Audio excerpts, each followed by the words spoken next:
Вработените во државниот испитен центар не се тие кои го доведуваат под знак прашање полагањето на државната матура, туку надлежните институции кои барем засега немаат слух за нашите барања, му порачаа вработените во ДИЦ на министерот за образование Јетон Шакири.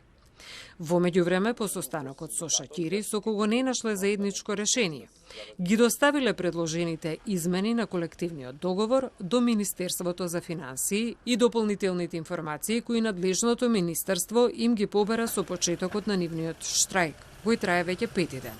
Она што осетив дека во јавноста и министерот Шакири го напомена, дека ние некако уценуваме и се закануваме со државната матура.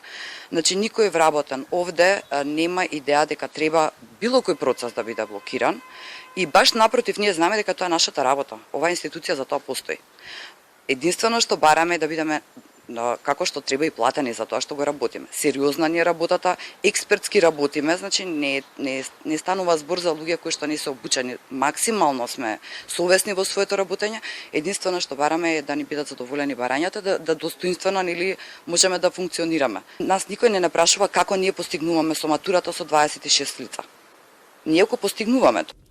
Во моментов стопиране и Teams, процес кој се одвиваше на терен. Викендов требаше да има и обуки за директори, но и тие се откажани бидејќи Министерството за финансии не одговори позитивно на нивните барања.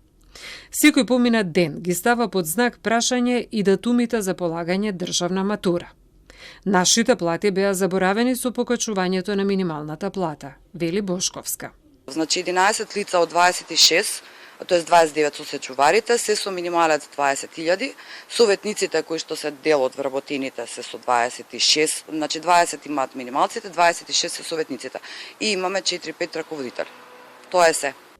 Вела дека и покрај тоа што правото на регрес им е предвидено во поединечниот колективен договор, веќе 3-та година Министерството за финансии само усно одговара дека не се на списокот на институции кои имаат право на регрес.